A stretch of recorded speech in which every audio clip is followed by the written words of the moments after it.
YouTube. Ladies and gentlemen, let us now invite Professor Datuk Teknologis Dr. Ahmad Fauzi Ismail, Vice Chancellor, Universiti Teknologi Malaysia, as well as the Chair of ATU-Net to deliver his welcoming remarks. Yang berbahagia Datuk, the floor is yours. Assalamualaikum warahmatullahi wabarakatuh and good day to all. Professor Dr. Dayang Hajah Zora binti Haji Sulaiman, Vice Chancellor of Universiti Teknologi Brunei, Professor Dr. IR Muhammad Asari, Rector of the Institut Teknologi Sepuluh Nopember, Indonesia, Professor Dr. Mazlan Abdul Ghaffar, Vice Chancellor of Universiti Malaysia Terengganu, Malaysia, distinguished keynote and workshop speakers, delegates of Asia Technological University Network, staff and students who are here with us today on Facebook, YouTube, as well as Zoom. It gives me great pleasure to welcome all to the second International Staff Week of ATU-Net. 2 years ago, the first International Staff Week was hosted on our UTM campus, and it was also the first International Staff Week in Malaysia. Today, UTM is honored to share this role with our co-hosts from Malaysia, Indonesia, and Brunei. Back then, we had just over 30 participants from 19 institutions from 10 countries, with the furthest being from Czech Republic. This year, the registration shows an average 80 daily on Zoom, with more than 20 paper presentations, with e-proceeding and opportunity for further publication. Since all keynote sessions are broadcasted live by all co-hosts, we can expect a bigger number of audience to benefit from this knowledge sharing. One of our keynote speakers, Ms. Maria Kisleva, is from St. Petersburg Electrotechnical University, and it is among the best technical universities in Russia. We have made tremendous progress, and it's such a defining achievement for members of staff of the International Office of the Network. Your perseverance and ingenuity in uniting institutions worldwide, and your talent and expertise in redesigning and managing internationalization, in nurturing collaboration for global solutions are applauded, appreciated, and celebrated. The role of the International Office is indeed a key component of a great ecosystem of the network. In this program, enhancing skills and competencies on international relations is not our only goal. This extensive training and opportunities driven by the network's mission aim to help all participants to establish useful connections, to build a shared repository of knowledge and resources, and to create a sustainable international office community for mutual benefits while prospering the life of others universally. One of our key signature programs, the ATU-Net version, will be launched today. It is the network's first accredited online mobility Institute of Technology, Japan, and Institut Teknologi Sepuluh Nopember, Indonesia.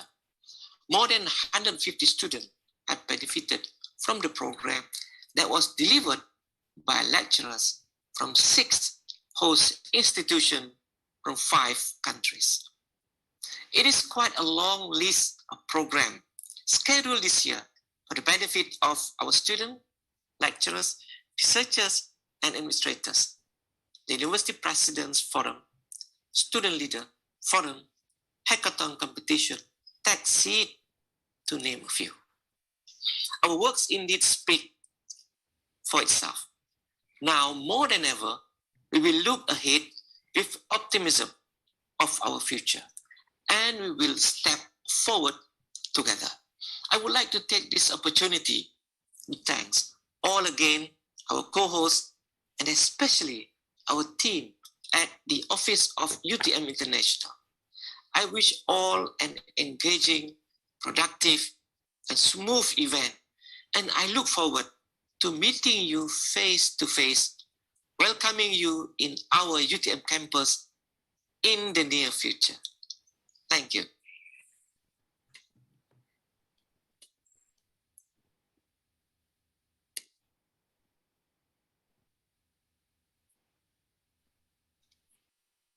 Sorry, I was on mute. Thank you Yang Berbahagia, Datuk Engineer Ahmad Fauzi, Vice Chancellor of UTM as well as the Chair of and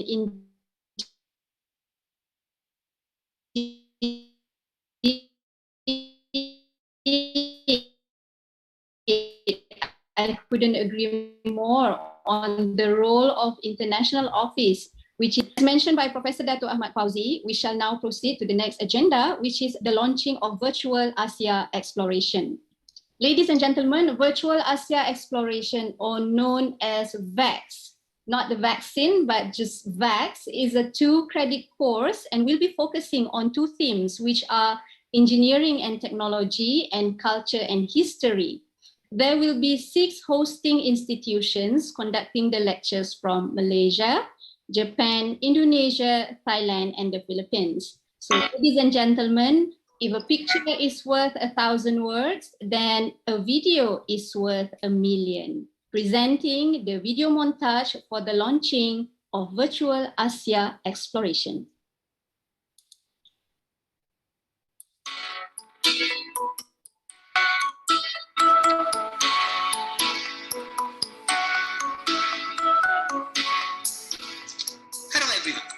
My name is Hiro Ishizaki, a visiting professor of Shibaura Institute of Technology Japan, or SIT, and the chair of ATU-Net Mobility Special Interest Group. Today, I'm very pleased to introduce our collaborative program named Virtual Asia Exploration, as known as VAX. This is a quite unique program that 6 universities from 5 countries are collaboratively hosting this 14 weeks course with 2 credits.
History, culture, and advanced technology through lectures.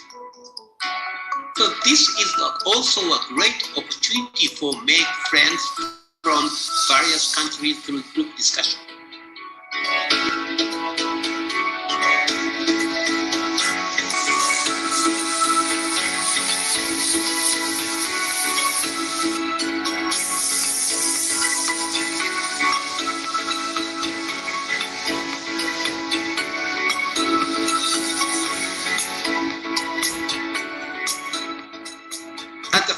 VAX turns out to be very successful. VAX 2 is already planned for the upcoming new semester. All of the ATU-Net member institutes are welcome. So please join this innovative online course and let's study together. See you on 9th of September.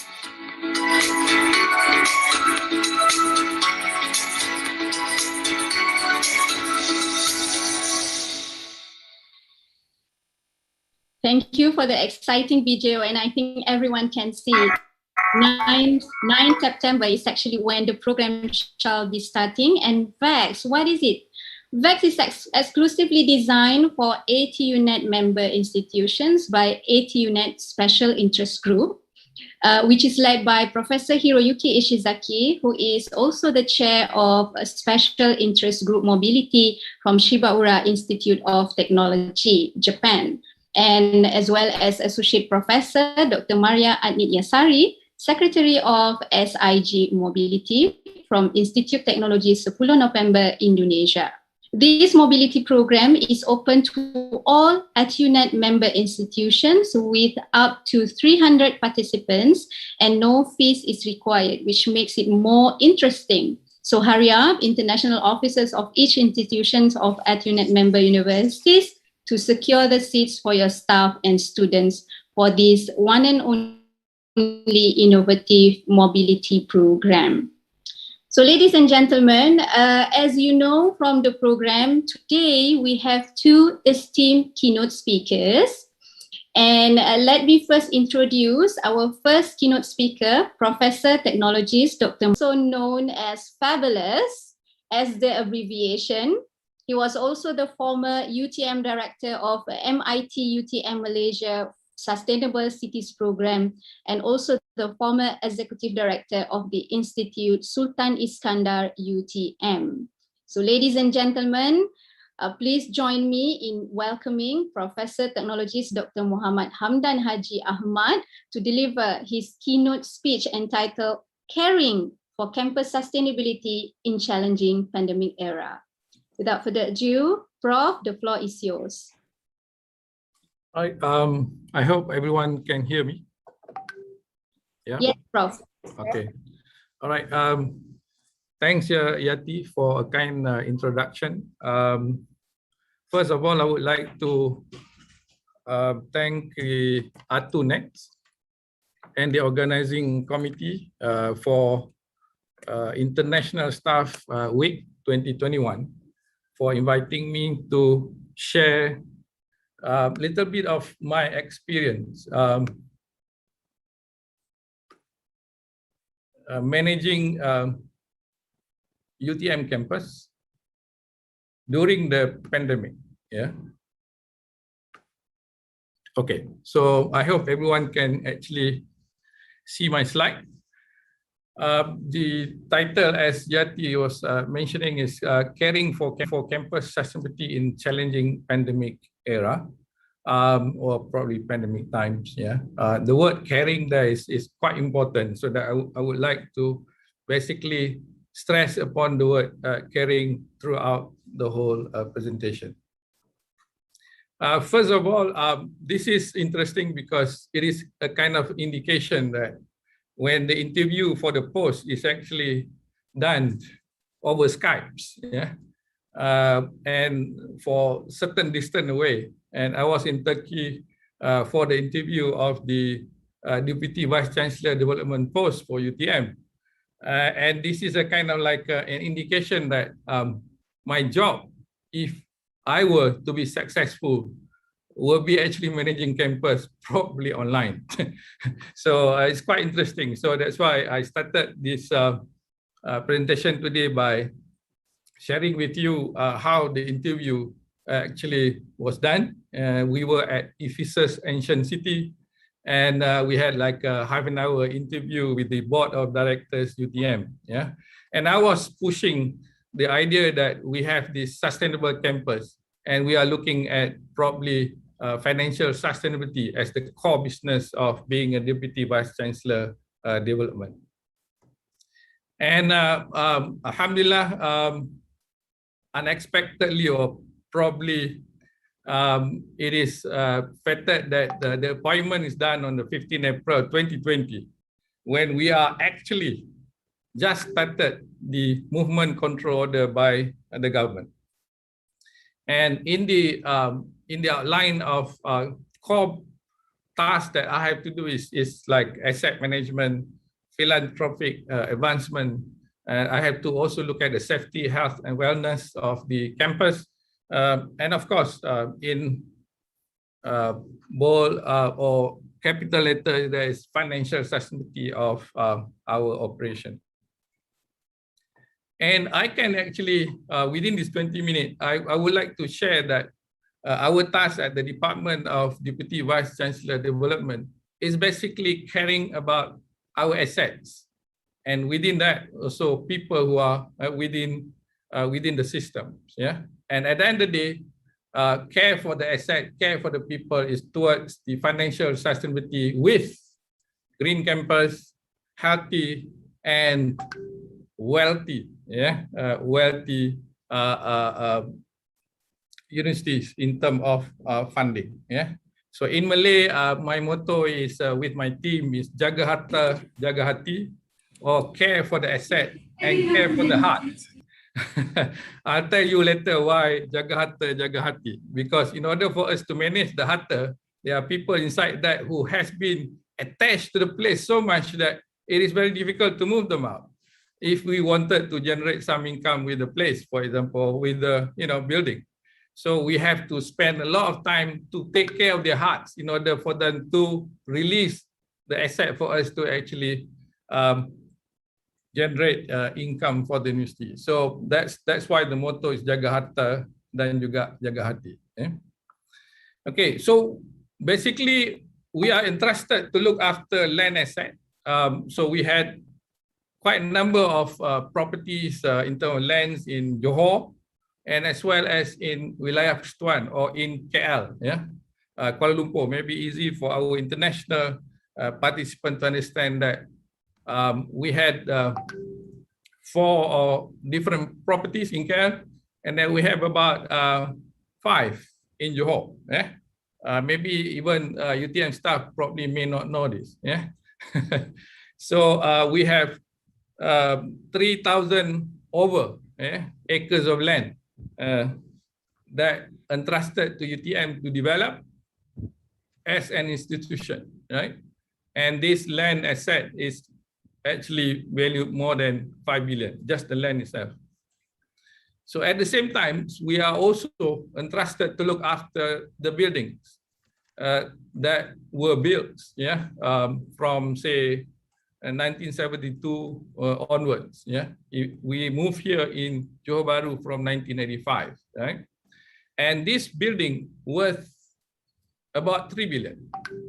So if you talk about how much UTM is worth, it's probably 10 billion at the moment. So this is how our job is in a way very difficult, because we also to look after the asset, but at the same time we also have to make sure that the people within the campus, which is basically student population, it's about 24,000 or 25,000, to round it off, and then we have about 4,000 or 5,000 international students, because I think this is a forum for or a discussion for international staff. They probably be more interested with the number of international students that we have in the campus, which is about 5,000. And then at the same time, we have staff, 1,645 academic staff plus 3,227 support staff or non-academic staff. But at the same time, we also have our other stakeholders like operators of our cafe and so on and so forth within the campus, which is basically affected by the pandemic. Okay, so suddenly we are in this COVID-19, a test of our agility and resilience. That our previous Vice Chancellor, Dr. Wahid, was talking about resilience plannings, how we should actually look at in the future that we may be self-funded and things like that. So we came to the situation too early, before we can actually have our strategic initiative laid out in front of us. So we suddenly have this COVID-19 pandemic, and we require an immediate actions of some people say risk control or risk management action. As far as reflecting on our movement control order and work from home, I think currently we are actually in these diagrams, we are actually at the growth zones where we no longer fear the situation, but we are now adapting, and at the same time actually probably taking new steps and opportunity with the learning curve that we have gone through over the 1.5 years from the first day that we started our movement control order. This is now nothing new. It was difficult to accept this before, where we have to be scanned on our skin temperature, in order to see whether you are, having the flu or not before you can enter the campus, you can enter the office, and you have to wear masks, and basically you have to adhere to this social or physical distancing. So this is now become part of, I believe, a culture. And of course, we set up this new SOP. And I think every one of us now understand that this is prime important in order to fight COVID-19 individually. And I know the government are doing other things, but as an individual, this SOP is actually for us to adhere to. Are we affected? I would say yes, but at the same time, we have actually prepared for this. Alhamdulillah, I think UTM lead has prepared ahead of the times, even though we don't know whether this will strike. But I think as a university, we have managed to prepare ahead of this pandemic so that our core business, which is teaching and learning, can happen almost as good as physically. But of course, we do have a lot of, after going through 1.5 years now, we can find that there are things that we must actually look into and actually do better, as well as probably take into consideration new mechanism. So I would believe that we are affected basically financially. I'll go through the slide later and then hopefully manage to do that within 20 minutes. Yati, you have to warn me so that I can do it within 20 minutes. Okay, so of course, in Malaysia, we started the movement control order by March 2020, and I was the dean then before I took over the job as Deputy Vice Chancellor Development. And this is also something new for me. So we have our executive faculty meeting online. We have UTM Senate meeting online. And at the same time, I had to teach my student online. So we are having this as something new, but I think the infrastructure was already established and good, that we can actually do this not as difficult as we would like to think much earlier. So even exam is done online. So, and then of course, we also like to see whether our staff and students actually accepting this new norm. So this is, I think, done by our corporate office. They have done this survey earlier, and indicating that, a lot of us, the staff of UTM, would like to work in the office. But I'm sure if I ask everyone now, I would say they would feel, safer. Thus, they'll probably be happy to work at home. But of course, as an organization, we might lose a lot of business operation when actually everyone is actually working from home. So we create this awareness as part of our caring business to make sure that everyone is happy working from home. I know it is stressful, but we are doing this awareness campaign in order to reduce the impact of working from home. And these are part of the remote work plan where There are things that you must do while working from home, and probably female staff probably have more stress. They now have to work as well as take charge of the family at home at the same time. Yeah, I know probably my wife is also watching this. Anyway, so working in new norm, yeah, after all the worries seems possible. This is good. This is some things that we probably have to look on positively and see how do we manage the campus so that we can live with it. Yeah. So we even have we conduct our Viva Voce online, even accreditation exercise done by the board of professional bodies actually done online now. So why worry? And I think it is very possible to actually have everything online, but at the same time, maybe the best option is to hybrid. Yeah. Okay, this is a timeline.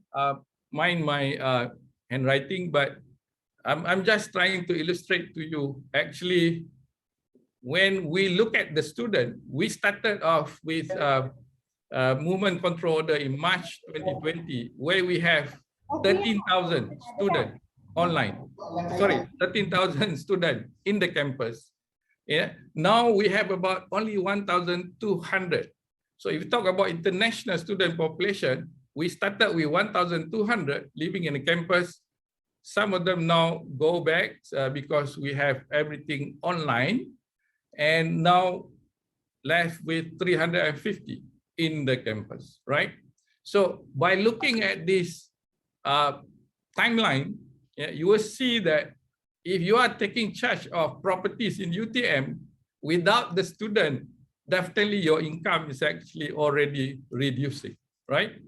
So recording stop. Recording in progress. This is the challenge as someone who are looking after the assets, yeah.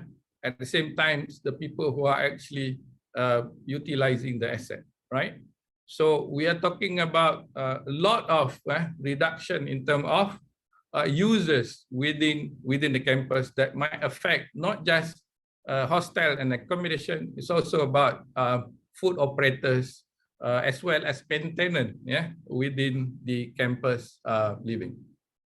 So we had to care for the student, distributing food. This is during Ramadan in 2020, yeah. So I just came in as Deputy Vice Chancellor Development. This is probably one of my first jobs to actually help out in food distribution. Yeah, and then we have to help the student welfare department to bring students home for Eid al-Fitri celebration. And when they go home, they don't come back because the campus is basically closed after that until today, right?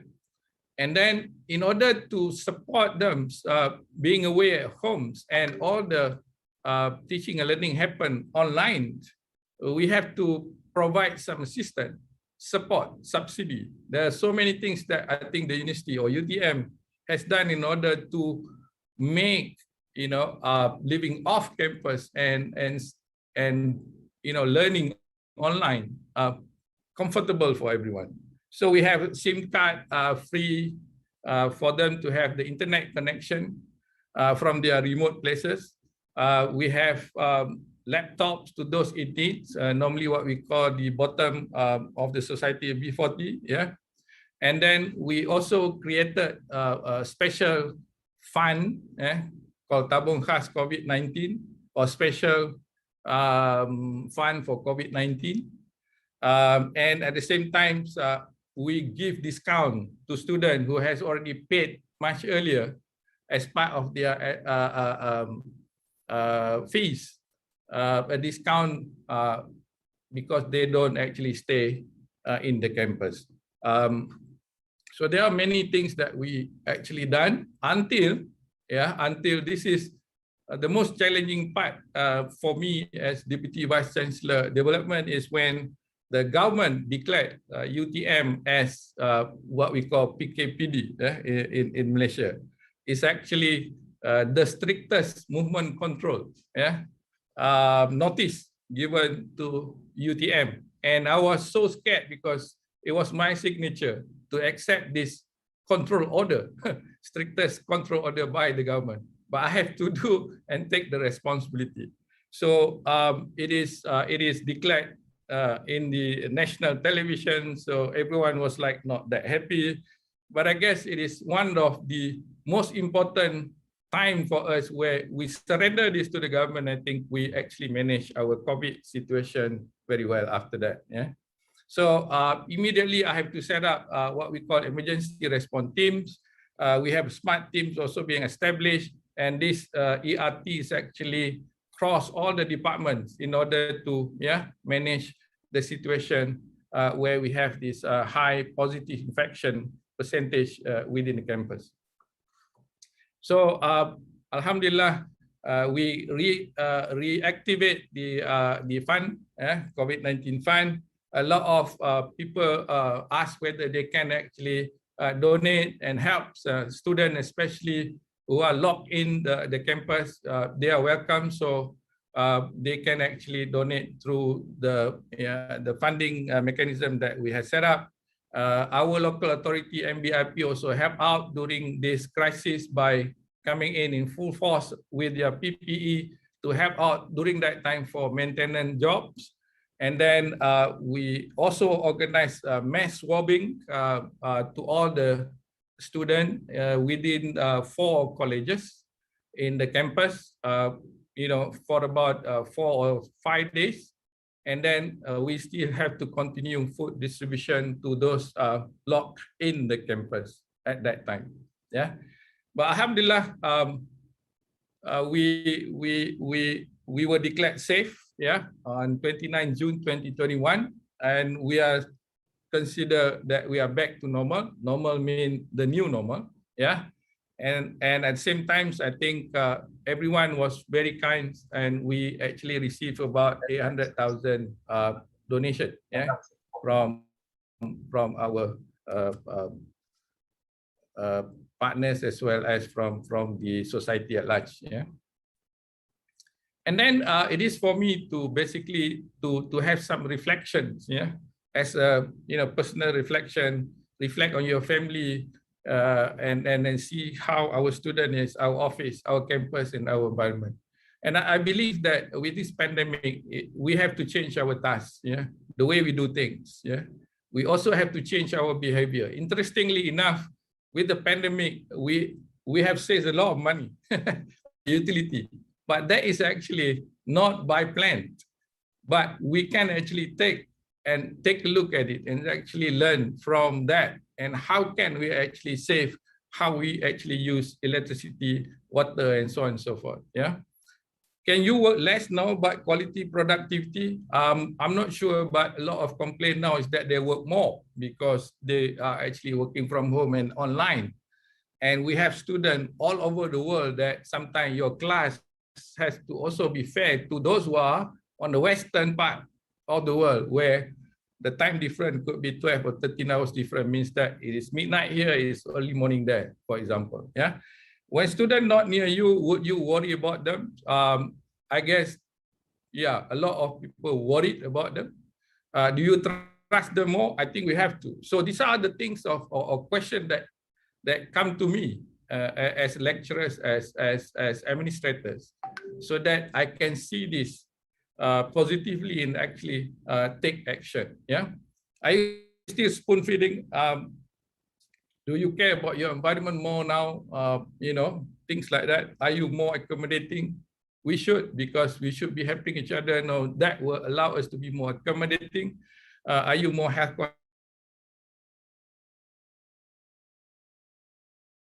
And that is good to do. And at the same time, okay, my internet is not stable. Yeah, we miss you just a little bit just now, Prof. And you have about 5 minutes, by the way. Okay, all right, okay. So managing and optimizing operation and resources, on-off campus, this seems to be a very interesting thing for me to look into, maybe half of the year, half of the students are in campus, another half is at home. And we can rotate that. And I think the scheduling of class or subject being offered or courses being offered has to also align with that, so that we can actually reduce the capacity in the campus, so that we can give more comfort to our students, as well as without neglecting our core business. Yeah. We can have modular scheduling, which we already doing it, and I think we should believe in it. We are now doing optimization of spaces. This is where I said jaga harta, jaga hati. Yeah. So we are now optimizing building. So at the moment, I can actually inform you that we have cleared 2 towers within the campus for other purposes. Means that we have moved people in it, and actually we are taking over for income generation, if possible. So we are looking into that. So we have to look at prioritizing our work, our spaces, working on optimal output for quality, retain peaceful campus as now, because not many cars on campus. So I wanted to actually do certain part of the campus pedestrianized or car-free areas, not just car-free days for a month, but it's actually car-free for the whole year, right?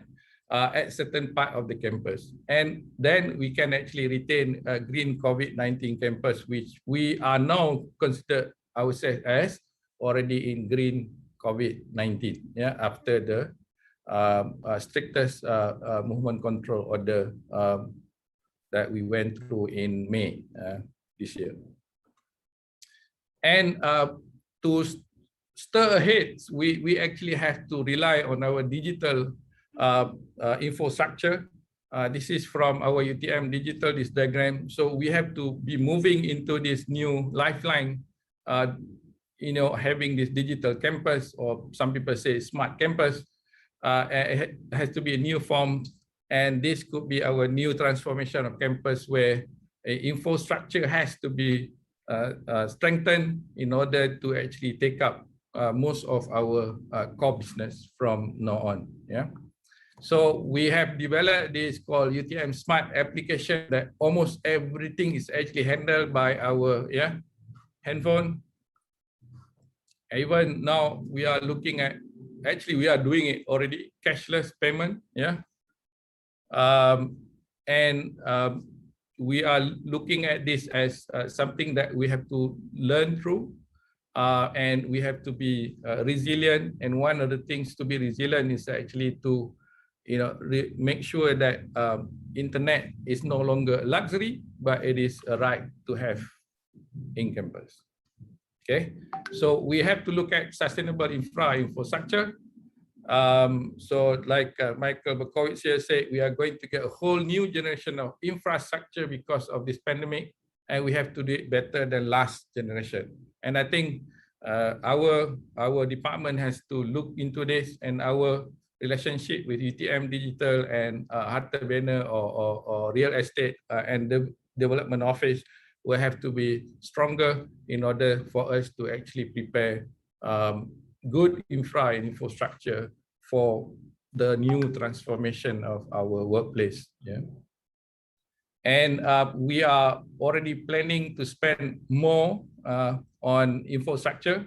Yeah, this is in Malay. I hope what I'm trying to show to you is that we are actually in the midst of putting new infrastructure, changing the end of life systems and upgrading our infrastructure system so that our delivery become more efficient, right? And we are also going into this total asset management policy, which is already approved by the Board of Directors UTM. And this is where part of caring for UTM assets, where jaga harta, but at the same time caring for the asset, but at the same time I have to for the people in UTM, because we will have to be very mean in taking over some of the building and staff rooms in order for us to actually optimize the use of the rooms. At the same time, optimizing the rooms means that we have to optimize the way we run our courses, i.e. the scheduling of all these courses, and it has to be centralized. And I think this is the transformation within the Department of Academic and International Affairs, or TNCAA. So they have to align with the centralization of, let's say, lecture theaters, for example, and the schedule will have to also move towards centralization. Yeah. This is a diagram. I hope I'm still within 20 minutes. Step up, Prof, Okay. probably in 1 or 2 minutes. Okay, so this is just to share with you our financial sustainability, which I will not like to touch, because I think it's just about caring people as well as caring the asset, caring for the asset. But we do have this strategy. I think our current Vice Chancellor shared this during our last gathering. Yeah, tighten our purse string, early preparation in anticipation of reduction in government funding. We already noticed that. Find alternative means of getting financial assistance from the government. That's part of my job. Increase in resources, prioritizing expenditure, return on investment, which is also part of our departments when we actually do take care of endowment. Yeah, we have to actually also look into investment and inculcate mindset to accept financial stability initiative, spend according to income, meaning that we also have to create this awareness among the staff, yeah, to also be prudent. Yeah. So this is just to show to you that pandemic do affect us financially. So if you look at 2020, you know, our collections are much lower. But interesting enough, if you care to see, 2020 philanthropy income is actually increasing. So I guess you know, we become more kind during hard times. So we start giving a lot of donation too. So I guess it's quite interesting to see that we are almost down on all the other business, but you know, on philanthropic incomes, it is actually better than previous year. Yeah?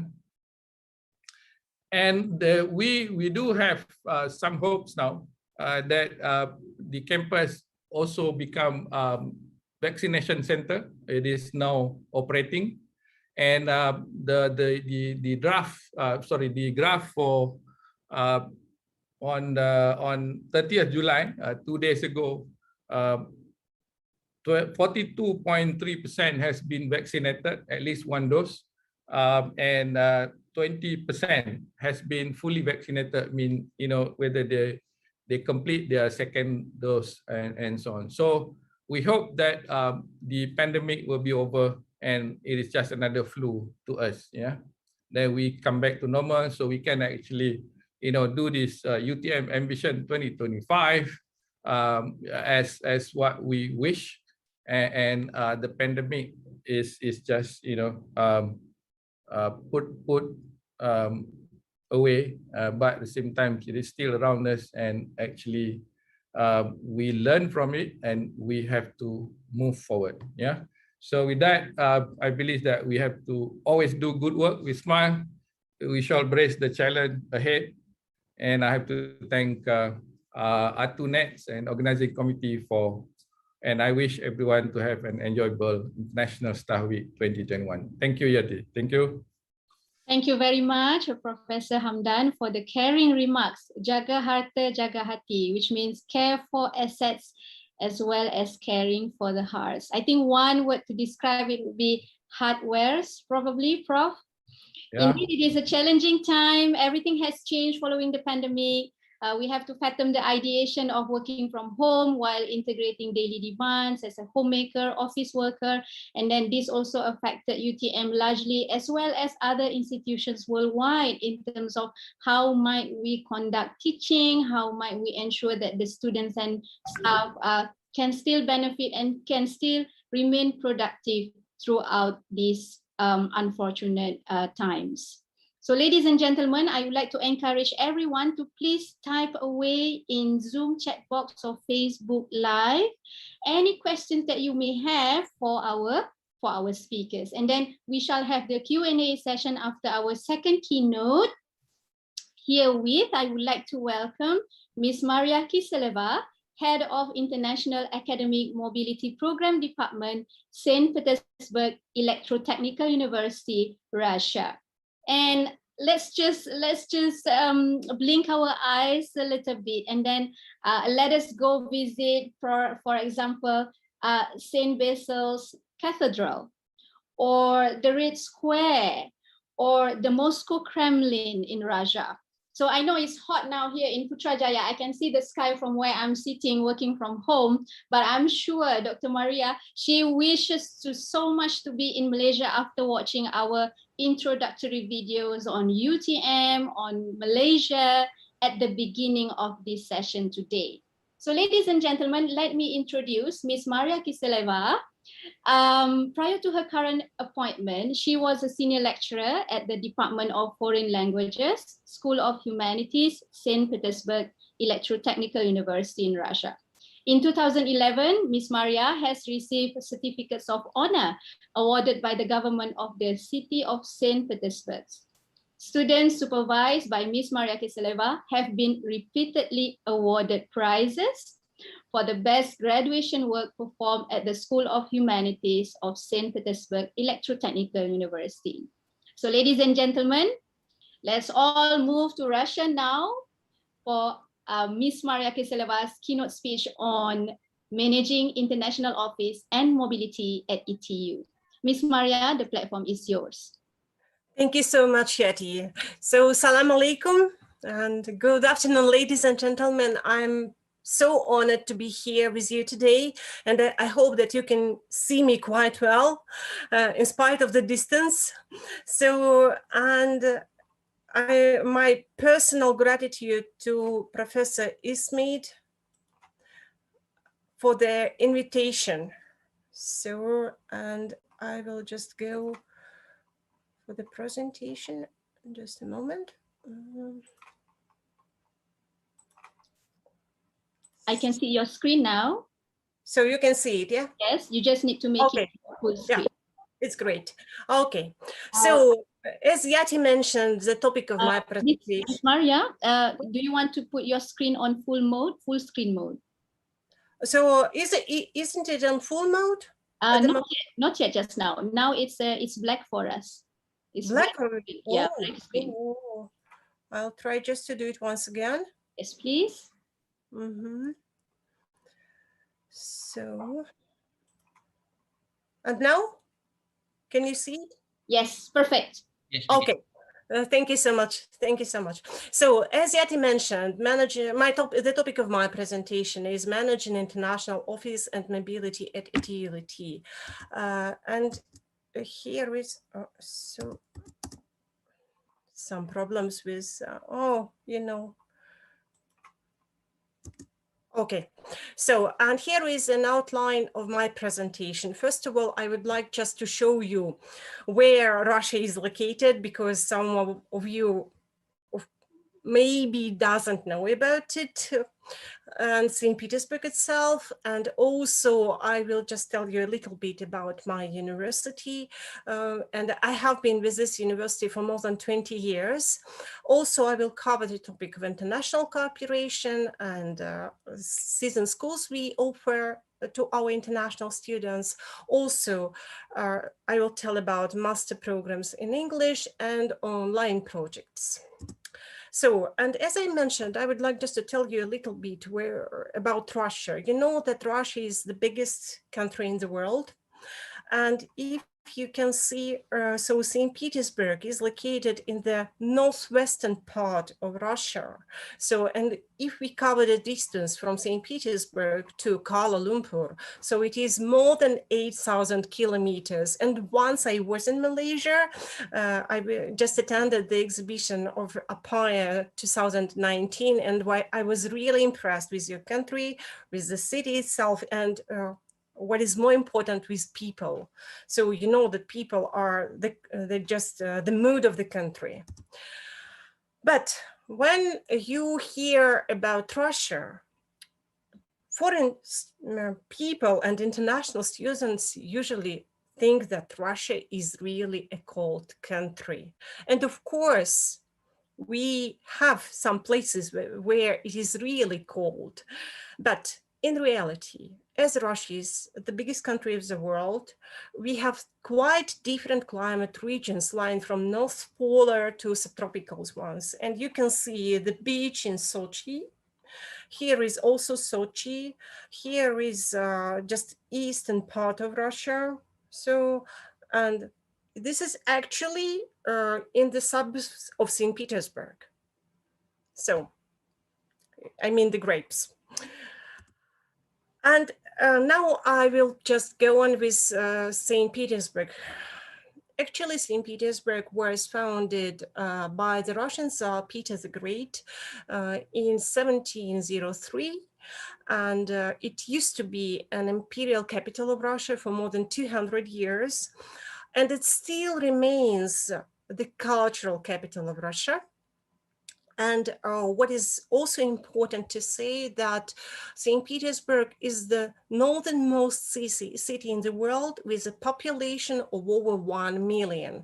And now we have around 6 million people population in the city. And of course, St. Petersburg is the UNESCO World Heritage. And Yati mentioned some signs of Russia, but all of them are located in Moscow, but you can see how beautiful our city is. And also there are some other pictures of the city. This is the central square, which is called Palace Square.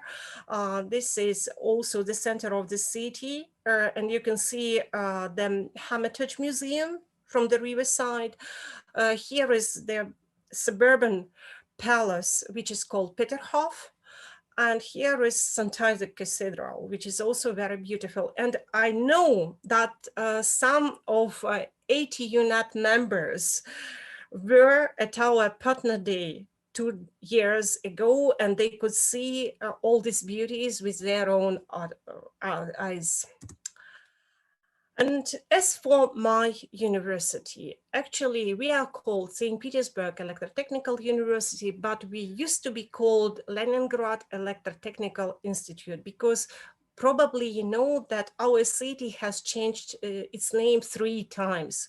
We used to be St. Petersburg, then we were, during the Soviet revolutionary time, the city changed its name to Leningrad and also Petrograd. And during the Soviet period of time, it used to be called Leningrad, but since the year 1998, it is called St. Petersburg again. And our university was established in 1886 under the order of the Russian Emperor Alexander III. And this year we celebrate 135th anniversary since its foundation. And I would like just to, of course, every university has very famous professors, but I would like to mention 2 of them. And first of all, I would like to tell you about Professor Alexander Popov, who was the professor of physics and was the first elected director of our institute that time. And he is well known in the world as inventor of the radio communication, ranking on the same level as Henry Hertz and Marconi. And here you can see the plaque which was mounted by the Institute of Electrical and Electronic Engineers in our city as a recognition of Popov's contribution to the development of wireless communication. And the second person I would like to mention is Professor Zhora Salfurov, who used to be the student of our university and head of optoelectronics department. Then he became the director of YOFI Physical Technical Institute of Russian Academy of Sciences. And in the year 2000, he was awarded the Nobel Prize in physics, jointly with Herbert Kromer, for basic work on information and communication technology, and especially for developing semiconductor heterostructures used in high-speed and optoelectronics. And here you can see the King of Sweden and Professor Olförov at the ceremony. And back to our university. So here you can see the campus from the top. And I can see that we are lucky and unlucky at the same time. We are lucky because we are located quite in the city center, close to all the beauties of our city. But you can imagine that we are like just surrounded by all these beauties, and we can't spread the territory of the university. But anyhow, we are lucky to be in the city center because it's quite comfortable for our guests, for students, and all our dormitories are located not far from this main campus. And at the moment, our university comprises 7 faculties, or you may say 7 schools, and 350 labs, 5 research institutes, 8 research and education centers.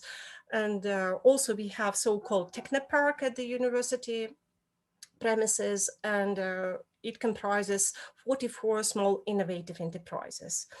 Also, we have Youth Research Institute and canteens, and every usual stuff which we have in every university. And as for schools we have at the moment, so we have Radio Engineering and Telecommunication School, a School of Electronics, Computer Science and Technology, Industrial Automation and Electrical Engineering, Information Measurement and Biotechnical Systems School, Institute of Innovation Design and Technological Entrepreneurship, and Faculty of Humanities.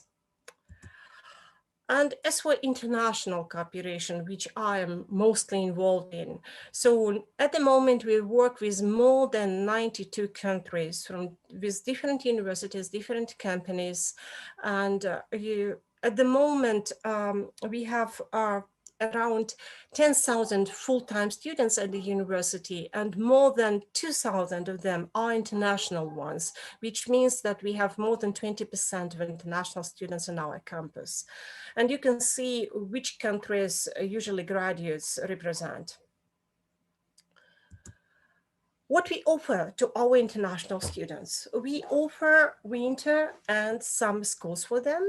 And here are the names of the schools which we offer. So biomedical engineering, energy saving electrotechnologies, heritage science, history of Russian Revolution in St. Petersburg, which is quite popular, I would say, among our international applicants and students, industrial software engineering, intercultural communication and business, laser and optical measurements, mechatronics and robotics, renewable energy, green economy and sustainable development, and animal-centered computing. So, and international students can attend the school, as I mentioned, as in winter, as in summer. And I can say that it appeared that winter schools are much more popular among our international partners because, you know, in such country as Malaysia is, you so much snow and this freezing temperature in winter, but students like it. They like the atmosphere of Russian winter. And here is the statistics of admission. You can see from what countries usually people come to our schools. Also, we have pre-study department, or you may say a foundation course, where international students can study at 3 different profiles: engineering, economy, and humanities. And subjects that we offer are Russian as a foreign language, if an international student wants to study in Russian. So it's really useful, and it's also useful just to do some your daily allowances, yes, like go to shop or some other places, and just to talk to students and to professors at the university. Also, we offer mathematics, physics, computer science, social studies, Russian history, and history of world culture. And the duration of this basic course lasts 9 months usually, from October to June. And here also you can see statistics of admission.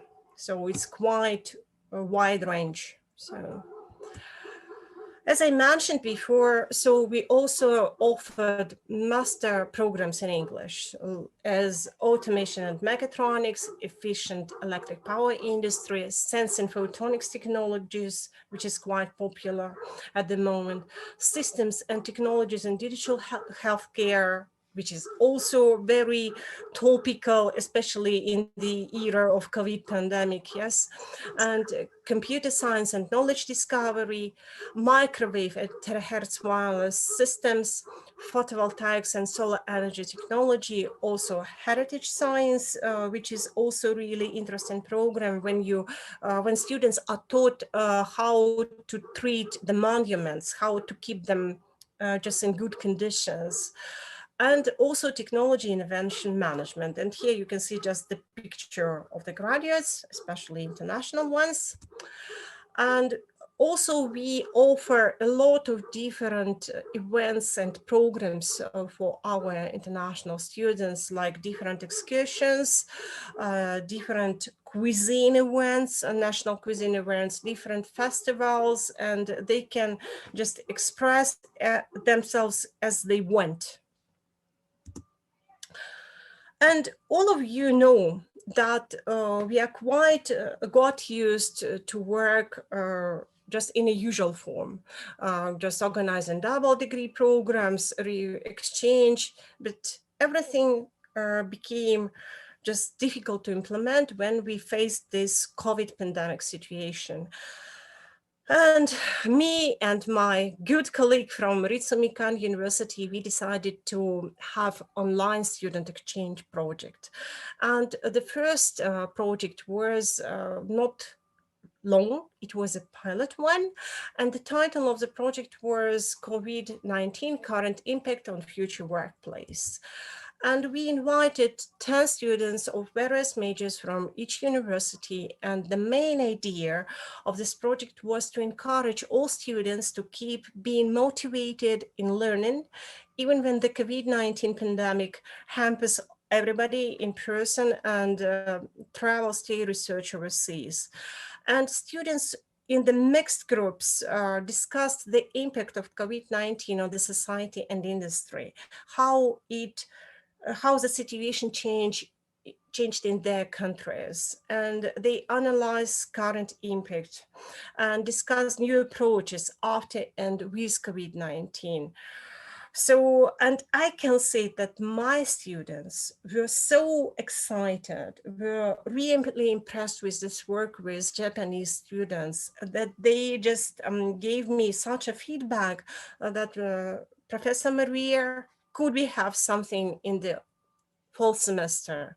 And me and my colleagues, again, my colleague from Ritsumikan University, who is with us today, and my colleague from French University, Icle Hybrer. So we decided to have a longer online project, which was titled as Social and Industrial Changes under COVID-19 Pandemic Situation. And this time we invited 12 students from each university, and the main objectives of the project were to discuss the problems of intercultural community interaction that appeared due to their spread of the COVID-19. So, and also students in mixed groups discussed the transformation of society and various industries in the 3 countries under the influence of the pandemic. And it was such a success. I mean, their discussions that we were really, I think I can say that we, all 3 professors, were really impressed with the feedback we received from the students. And the peculiarity of this project was guest speakers, so one from each university, who told about their career career path. What did they do after the graduation and how they succeed? And so the students could see the real example how they can develop. But we didn't stop at these two projects. And with my French colleague, I decided, and my colleague from the Department of Foreign Languages, I decided to have a French-Russian intercultural virtual exchange project, which was mostly oriented to practice French and English languages between students. You know, or maybe probably you heard about it, that French people do not like to speak English usually. And my colleague from French University asked me, could you force them to speak English? And I will help your students to speak French.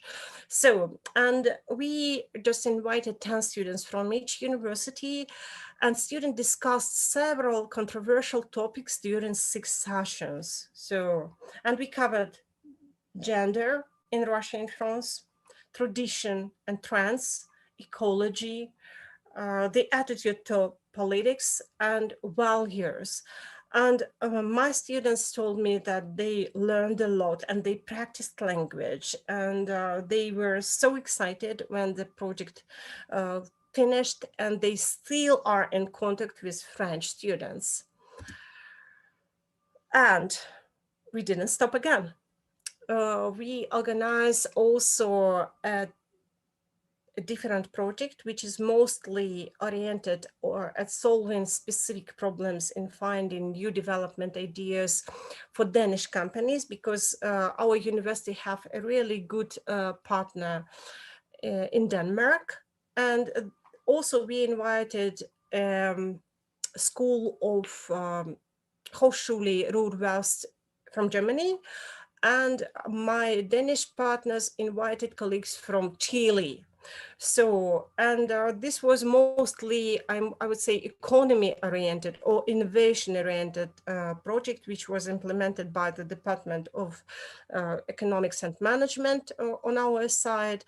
And mixed teams of students solved different cases, as some problems of a football club, a fitness equipment supplier, so some cases for manufacture of eco-friendly pumps, and also for the company who is a wholesaler of potty items, and also for bakery that uses banana waste from supermarkets. And you can imagine how diversifying the project was, and it was real fun, as I know, because I'm just, I didn't supervise this project. I was just a university coordinator. And the last project, which I would like to tell you about, finished not long ago. So, and it was also a project which we implement with my closest colleague from Ritsumikan University and my French colleague from Hybrea and Eclair. So, and the topic of this project was to bridge the gap through intercultural communication. And our students, this time we invited 14 students of various majors from each university, and I can say that if time permitted and everything permitted, we would invite more students, because if speak for our university, so I had a queue in my office of people willing to participate in that project. And I had to organize a real competition for students just to participate in this project. And the topics which students discussed in this project were ways that culture can influence your communication, and nonverbal communication across culture. And also we covered such interesting topic as how past impacts the present and the changes in all 3 countries within 20 years. It was really interesting project, not only for students, but for professors themselves. So, and also we have invited speakers. this time, these were graduates with successful careers as guest speakers. And from our side, we had 2 students with absolutely different tracks of career development.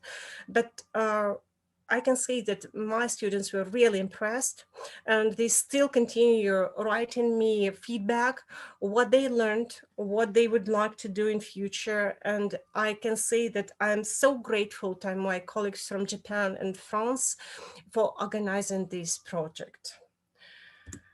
So actually, I was really quick in order not to keep everyone boring. So thank you so much for your attention, and will be very pleased to answer the questions if there are any. Thank you so much, Ms. Maria Kiseleva, Head of International Academic Mobility Program Department, St. Petersburg Electrotechnical University, Russia. And obviously, I have never been to Russia, so probably the touristic area that I mentioned just now is based in Moscow. But nevertheless, we hope to visit Russia soon, and we hope to be in St. Petersburg. And I was informed by my boss, it's beautiful in St. Petersburg. Thank you so much. Thank you so much. And I really invite all of you just to visit our city, because you know that we will have Partner Day. So, and I hope that this COVID pandemic situation will disappear.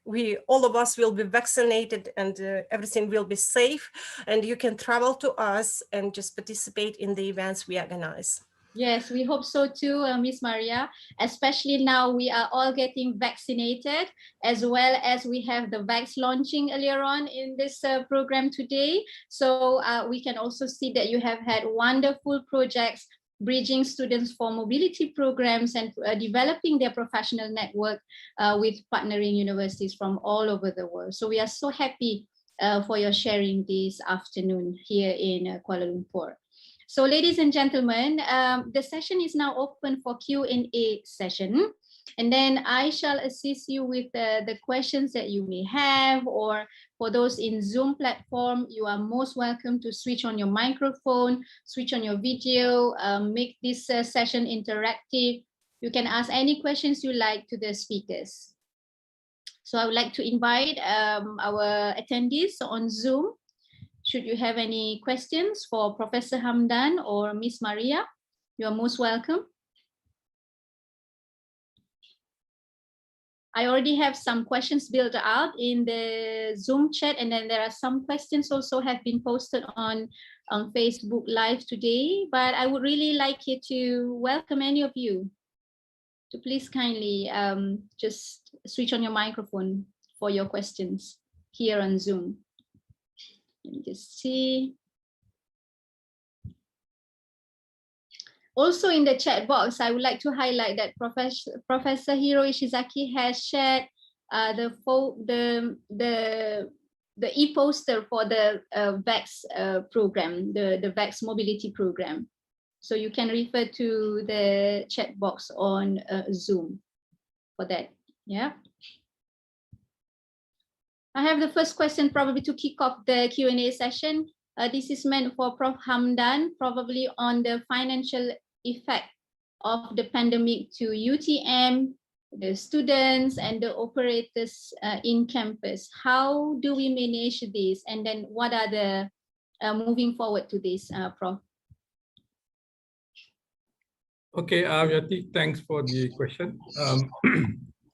As I mentioned earlier, we have given quite a number of discount to students, yeah, in terms of their hostels fees, and of course we also know that the government of Malaysia has given a so-called moratorium, yeah, 6 months rental free for those who are renting government premises, and UTM is considered as government property. Yeah? So the operators inside the campus, if they are renting a place to do their business, they are given this 6-month moratorium. So students are given discount depending on how long they have stayed in the campus. And then operators like cafe operators are given moratorium for 6 months. We also have a long list operators. They actually lease our properties or land for say 30 plus 30 years, yeah, about 60 in total. So we have to manage them as well, because they may impacted now, but at the same time they have times to pay us back. Yeah, so this is something that we have to manage. Yeah, so the students are actually in the campus temporarily during their study time, so we give them discount. But at the same time, we will use new mechanism for them to pay from now on, which is you stay, you pay. Yeah? So if they stay for 1 day, just like checking in a hotel. Yeah? If they stay for 1 week, they pay for 1 week, so that we don't have to deal with giving them discount. Yeah. So they have to plan themselves how long they have to stay in campus and why they wanted to stay in campus. That's why I said on-off campus, kind of an interesting way to approach after the pandemic. Yeah, I mean, because some of us may have courses online continue even though after the pandemic. So the students do not have to be here. They can be in their, with their families. They can be in Russia or St. Petersburg and still continue having their courses run. So so pay as you stay will be probably put into place. Our operators are given what we call frozen contract. Yeah. So before this, they hope they can have or earn some money by opening their business. But since the population, the campus is so small, they couldn't cope. Yeah. So at the same time, we have to be fair to UTMs. Yeah. So we came up with this idea that we call it frozen contracts with the operators, where they can take the frozen contract. We will not chase them for the money, but they cannot operate in the campus, so that we can actually protect them from having any further loss. Yeah. So they can actually, do other business apart from worrying about their contract that they have to pay. So these are kind of things that so-called caring within this pandemic times. Yeah.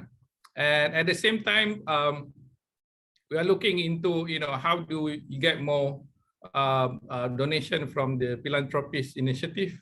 And I think this year, we probably see that the indication that we are getting better than last year. So pandemic do help in terms of getting donation, but and we are looking at initiative to build up on this philanthropic initiative.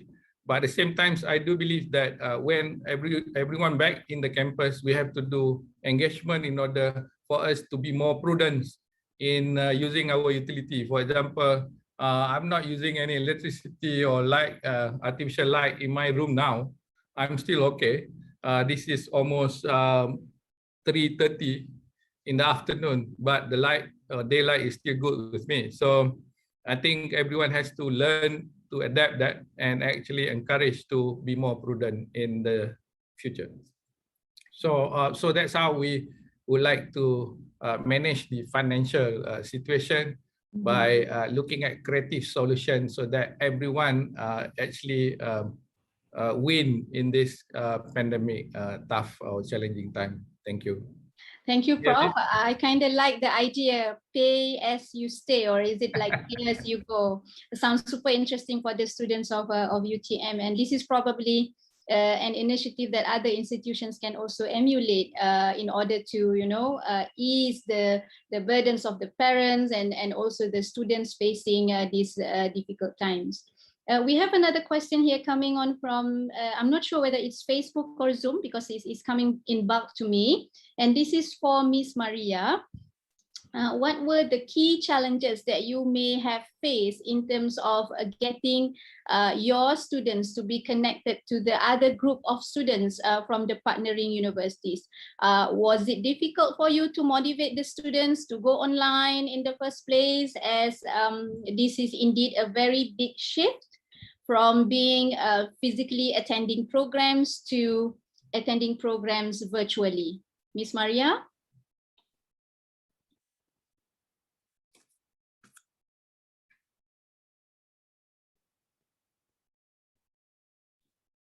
I'm just checking if we still have our Miss Maria here with us on Zoom platform. I think so. Yes. Okay. Or otherwise, perhaps my colleague Dr. Fadil can check for me if Miss Maria is still on Zoom with us. But I have another question here. Probably Prof. Hamdan can share with us your thoughts on this. Since students in UTM, but well, not only UTM, but also all of the higher education institution worldwide, they are increasingly being recognized as having that vulnerabilities, suffering from anxieties, and then connecting from home sometimes didn't work. So how does UTM address this issue among students? If you could share with us a bit, Prof. Thank you. Okay. Thanks, Yati. Very good question, basically.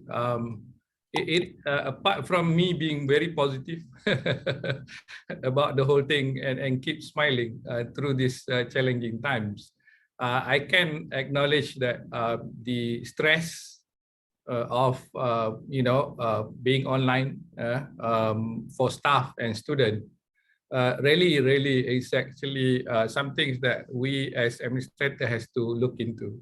I know that the stress level has gone to the maximums, to the ceiling now. But currently we are so-called in a semester break. Probably that will be a relief to most of the students. But we have these systems where they can call our counseling unit, whenever they have some issues, concerned with anything, with respect to their learning and actually courses that they went through. So we also ask the so-called academic advisors, to play their roles, so that they keep engaging with the students. So the whole idea is that you can be very far apart, virtually or online, but the connectivity in terms of human engagement, listening to voice of Yati from time to time, for example, could soothe them and actually, reduce the anxiety, for example. So we have a strong counseling unit to do that. But at the same time, I think everyone is open for students to actually contact us any time of the day. And I just received a few an email basically from the student, whether they can actually stay in the same units, even though now we are in the semester break, for example. I know it is not wise to do that because we look at the data, one unit per floor where they have like hundreds rooms. So it is not good for them in terms of safety, but they wanted to stay because they do not want to move their staff. So we have to really engage with them and actually pay a lot of attention to them so that we can actually take away the stress from them. So, but to say that, everything is good is an understatement, I think. So everyone is stressful with the pandemic. But we hope that, like Maria was saying, so everyone is vaccinated. At least I can go to KL, if not to St. Petersburg. But enjoying a little bit of times in the cafe probably would be nice. So this is something that we have to do. So we have to be more so-called open, to accept the pandemic in a way. Okay, so that we don't lock down for very long time. Thank you. Thank you, Prof. As I mentioned earlier on, as we begin this session today, I said that the teh tarik as well as the scrumptious roti canai for breakfast will be on me. The next time UTM Kuala Lumpur campus is open, as well as for all our members and friends coming from Brunei, Indonesia, Russia, and Universiti Malaysia Terengganu attending today. Sorry, Miss Maria, but we missed you just a tiny bit just now, and then there was one question meant for you. This question coming from a viewer from Facebook, I believe, and then they were asking, was it difficult for you to motivate your students to shifting from attending programs physically to having to attend everything virtually? And then what were the key challenges in terms of encouraging students to be connecting themselves online to all of the student groups with the countries that you have been partnering with? Thank you, Maria. Thank you so much for the question. Actually, I think it's a topical question for every university, absolutely every university, because of course, when everything has happened and the COVID pandemic just situation started, it wasn't really easy to motivate students, because as Professor Hamdan mentioned, we also just freed our students. They because students come to St. Petersburg from all over the Russia, not only from St. Petersburg, and from different parts, from the far eastern part of the Russia, from western part of Russia.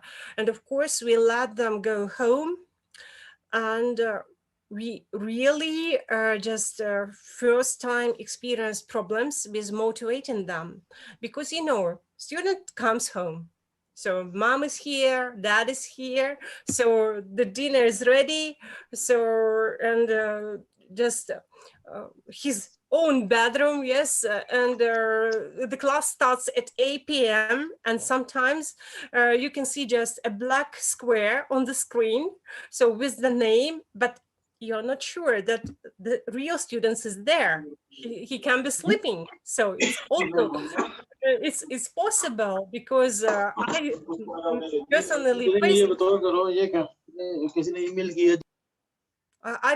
faced this situation when I delivered lectures.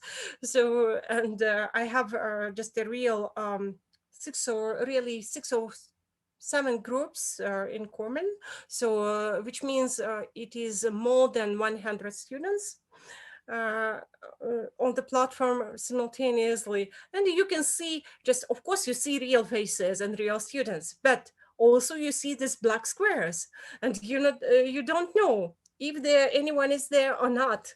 So, and to keep them motivated, we really just, in cooperation with our partner universities, so we introduced new courses for them, because thanks to our partnership, so all partner universities allowed our students to listen to their students with the same topics, yes, with the same major. And it was a real positive outcome of this pandemic situation, because students started just attending different lectures which were offered openly online with any tuition fee. So, and of course, just to keep mobility of the students, as I told in my presentation, so we try to organize this very specific online project for them just to feel the atmosphere of a different country, of different culture. So because our students are really mobile, they like to participate in different exchange projects usually, especially when they're given scholarships, especially. But just when organizing this project, just we keep in mind that we should give credits to them, just to keep them motivated. So I can say that all this online mode has like pluses and minuses, but we try just to look at the situation in a positive way and just try to give our students different opportunities, but sometimes it's not easy at all, I can say.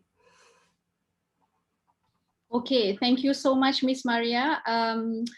I think I couldn't agree more with you that it is probably very difficult for the students to first starting to shift from physical attending activities to then having to see everyone on a black screen, and then having their video switched on. Probably they're at home, and then just doing and having to cope with all the daily demands, studying and doing mobility program at home. Similarly, to the staff members who are also working from home. And as mentioned by Professor Hamdan just now, we all also have to cope with the demands of being an office worker as well as a homemaker, especially for the ladies. specifically mentioned. Okay, ladies and gentlemen, I would like to open probably for one more question, as we have some more time, about 5-6 minutes for the Q&A session. If there's any more question, for those on Zoom, you are most welcome to please switch on your video, switch on your microphone to speak directly to the keynote speakers today. And then you can be in Russia in just, you know, a switched on of your microphone really today, if you have any question for Miss Maria. And may I also invite everyone on Zoom and Facebook to please kindly complete the registration form via the link that have been shared by our secretariat. And let us also welcome Professor Dato' Ahmad Fauzi, Chair of ATU-Net and Vice Chancellor of Universiti Teknologi Malaysia. Assalamualaikum, Dato'. How are you? Good afternoon. Good afternoon to everyone, especially to Miss Maria and my colleague, Professor Hamdan. Are you live? Thank you. Thank you. Thank you, Dato'. So do we have any more questions, ladies and gentlemen? Any more?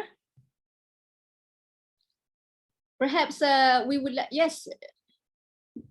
Dato', did you just raise your hand? I was informed that Miss Maria, today was your first vacation day. For that, I really thank you for joining us today. Thank you for participating. Much appreciated. Thank you so much. I was really honored to be here with you today. So, yeah, thank you. Thank you. Thank you. Thank you so much. Okay, let me just check in the chat box.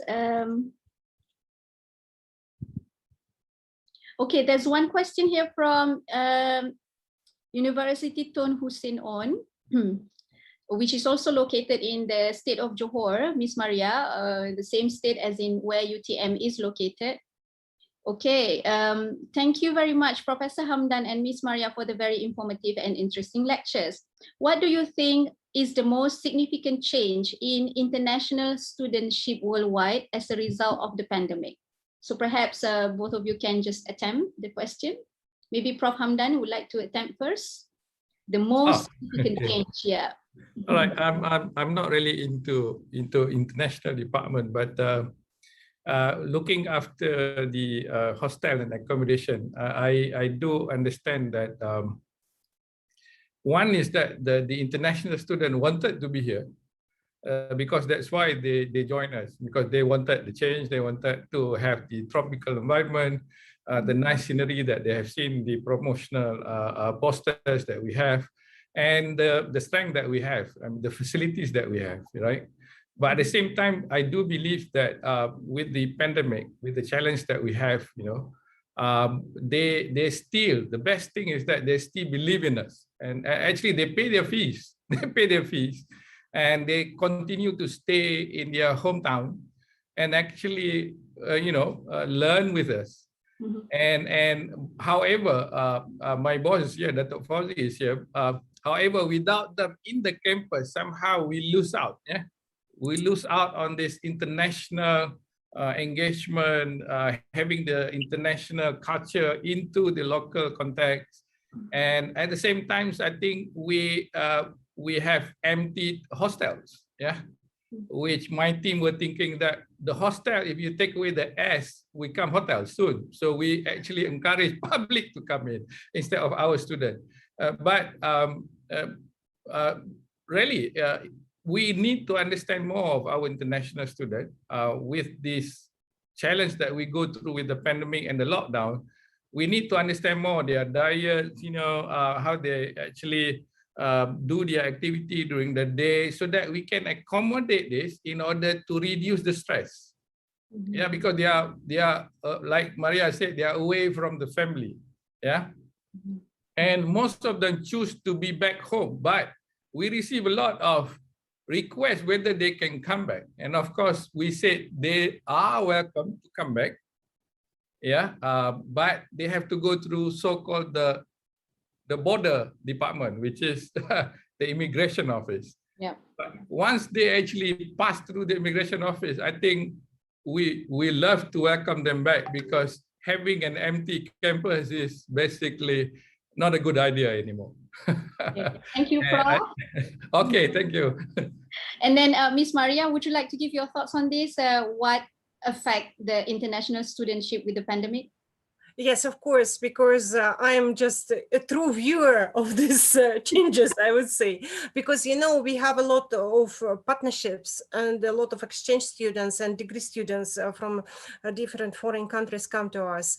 And of course, first of all, we all face the problem because with this immigration control and the country is closed and we switched to online mode and it was really difficult just to explain international students and to keep them motivated and please be in contact with your Russian group mates, yes, if you have already, or if you do not have such a tutor or I would say buddy, yes. In this case, we appointed special students, I mean Russian students, to keep contact with international students who were going to come but didn't manage. And I didn't tell that, but I will tell now. So in September, last September, we tried to switch to the usual mode. Unfortunately, we managed to teach only for 1 month, just without any, I would say, cases of infections and everything. And then it started again. And we needed to switch to online mode again. And all our international students, they were online with us constantly. And I can say, I'm pretty sure that you will agree with me. I mean, people who work for international offices, you work 24 hours a day because you should be in contact with the students because they ask a lot of questions. When can I come? When the border is open? So when will it finish? And all this stuff.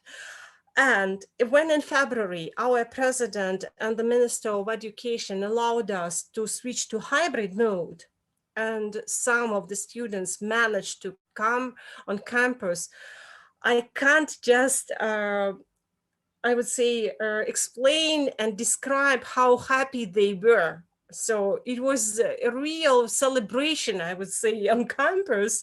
So of course, everyone should wear a mask and everything and just follow all the restrictions. But students were so happy that they could be on premises.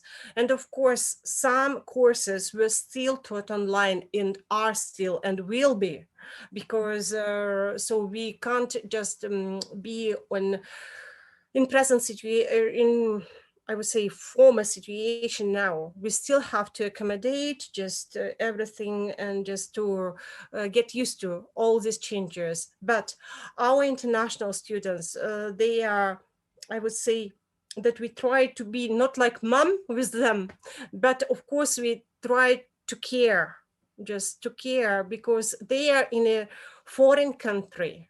Some of them do not speak Russian at all. So, and of course, they should follow all these restrictions and obligations and everything, and all these migration procedures. They become really difficult because they now have to do a lot of stuff, a lot of things, just to be controlled, that everything is okay. And if it happens that some of them is infected, of course, he is taken to hospital, he is treated, and so he has a buddy who phones him every time, and keep an eye on him. So, but we need just to cope with this situation and to live in present situation. But we try just to work with, not try, but I would say we really work with them quite closer than we used to. I mean, with our international students. Thank you so much, Miss Maria, for the feedback. And I can totally relate, having been someone who is working for the international office as well. Indeed, we have that closer rapport with our international students because they need extra care and attention, not just physically in terms of getting connected to the online classes, but also to be looking and caring after their holistic personal well-being in terms of managing mental health and then socializing care and all that stuff, that also put on some pressure to the international students, having not able to be physically attending classes and meeting people and friends. So ladies and gentlemen, let us give a round of applause. You can do reactions at the bottom of Zoom like I'm doing. Give a round of applause using the app, as well as, you know, clap of hands. Thank you for all your inspirational questions and for making this session such an interactive one. I really love the answers and sharing given by both our keynote speakers, Professor Hamdan as well as Ms. Maria. And then with that, we've come to the end of the first session, and let us now invite Professor Dato' Ahmad Fauzi to deliver Certificate of Appreciation to our esteemed keynote speakers. So we shall start, yes, Dato', we shall start with our first keynote speaker. Let us invite Professor Technologist Dr. Muhammad Hamdan Haji Ahmad. Thank you. Thanks for giving the keynote. And then, Thank you. All right. Okay, thank you. We have a photo shoot for Dato' and Professor Hamdan side by side. Over to you, Miza. Okay, 1, 2, 3. All right. Okay, thank you, Dato'. Thank you. And then Dr. Diana, can we have the certificate on screen, please? The certificate is ready. Okay, 1, 2, 3. All right. Thank you so much, Prof. Hamdan, for such an inspiring talk today. Thank you. Okay, let us welcome again Professor Dato' Ahmad Fauzi to deliver Certificate of Appreciation to our second keynote speaker, Ms. Maria Kiseleva. Thank you, Ms. Maria, for taking part in this very interesting sharing International Staff Weeks. Okay. Thank you so much. My pleasure. Okay, please pose for a photo together, Dato' and Ms. Maria. Over to you, Lisa. 1, 2, 3. Okay. Thank you, Dato'. Dr. Diana, can we have the certificate for Ms. Maria, please? The certificate is ready.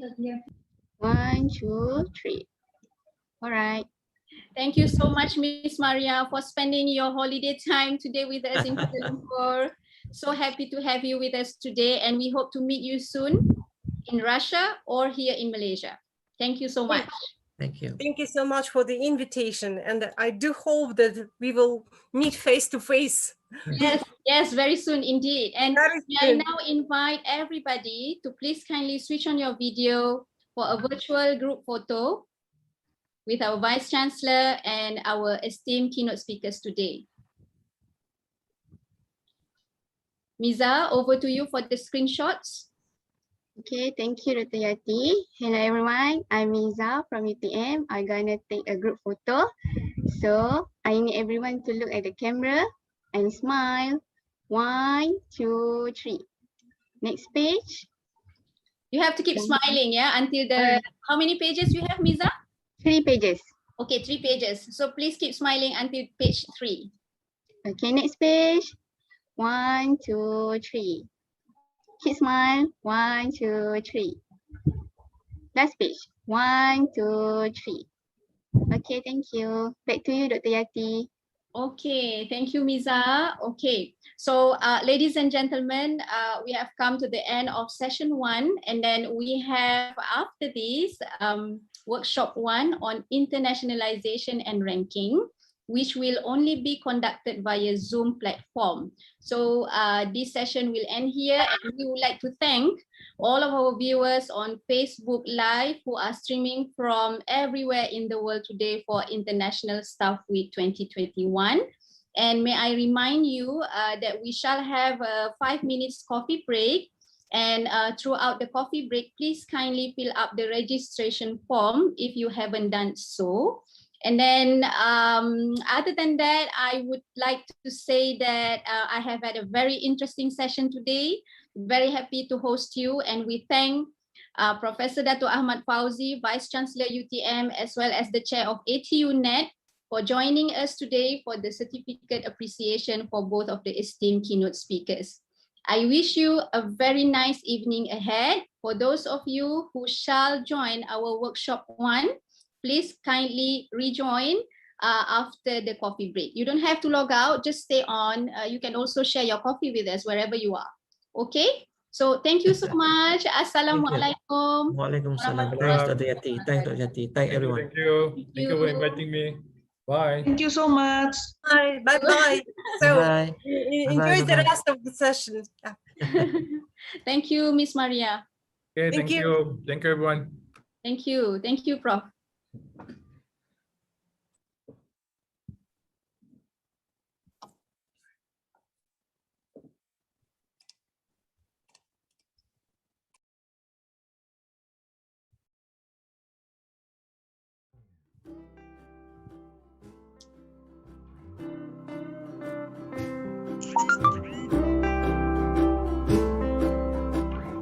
Okay, while waiting for the coffee